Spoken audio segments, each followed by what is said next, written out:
नमस्कार, जय माता दी। मन्नू जिंदगी यूट्यूब चैनल में आप सभी का स्वागत है। हम जानेंगे भाद्रपद शुक्ल में हरितालिका तीज का महत्व और कथा। भाद्रपद शुक्ला तृतीया को हरितालिका व्रत किया जाता है। सुहागिन स्त्रियां इस दिन शंकर पार्वती सहित बालू की मूर्ति बनाकर पूजन करती है। सुंदर वस्त्रों, कदली स्तंभों से ग्रह को सजाकर नाना प्रकार के गीत गाती है और रात्रि जागरण करती है। इस दिन व्रत रखने वाली स्त्रियां स्नान करके नए कपड़े पहनती है। थाली में पूजा की सामग्री रखकर शिवजी और पार्वती जी की पूजा करके प्रसाद चढ़ाती है।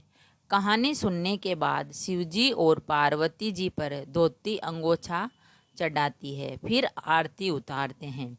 पार्वती के लिए एक सुहाग पिटारी में 13 मिठाई चढ़ाएगी, फिर ब्राह्मण को धोती और अंगोछा दान में दे और सुहाग पिटारी किसी ब्राह्मणी को देवें। विवाहित स्त्रियां 1 रुपये 13 मिठाइयाँ अपनी सासू जी को देकर उनके पांव लगे और आशीर्वाद प्राप्त करें। इस व्रत को करने वाली स्त्रियां संसार में सुख भोग कर शिवलोक को जाती है। कथा। हिमालय पुत्री ने शंकर को पति रूप में पाने के लिए कठिन तपस्या प्रारंभ की। उसी घोर तपस्या के समय नारद जी राजा हिमालय के पास आए और कहा, विष्णु भगवान आपकी कन्या पार्वती के साथ विवाह करना चाहते हैं। नारद की बात को हिमालय ने स्वीकार कर लिया।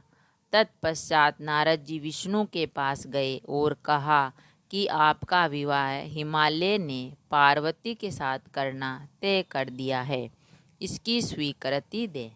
पिता हिमालय ने पार्वती को भगवान विष्णु के साथ विवाह संबंध में बतलाया तो उसे बहुत दुख हुआ और एक सखी से बोली, मैं इधर भगवान शंकर के साथ विवाह करने के लिए कठोर तपस्या प्रारंभ कर रही हूँ, उधर हमारे पिताजी विष्णु के साथ संबंध बनाने चाहते हैं। यदि तुम मेरी सहायता कर सको तो बोलो, अन्यथा मैं प्राण त्याग दूंगी। सखी ने सांत्वना देते हुए कहा कि मैं तुम्हें ऐसे वन में ले चलूंगी, तुम्हारे पिता को पता न चलेगा। इस प्रकार पार्वती सखी के साथ घने जंगल में चली गई। इधर पिता हिमालय को घर में इधर उधर खोजने पर जब पार्वती को न पाया तो बहुत दुखी हुआ। वचन भंग की चिंता ने उन्हें मूर्छित कर दिया। तभी सभी लोग पार्वती की खोज में लग गए। उधर सखी सहित पार्वती एक गुफा में शंकर के नाम पर तपस्या करने लगी। भाद्रपद शुक्ल तृतीया को उपवास रखकर पार्वती ने शिवलिंग स्थापित करके पूजन तथा रात्रि जागरण किया।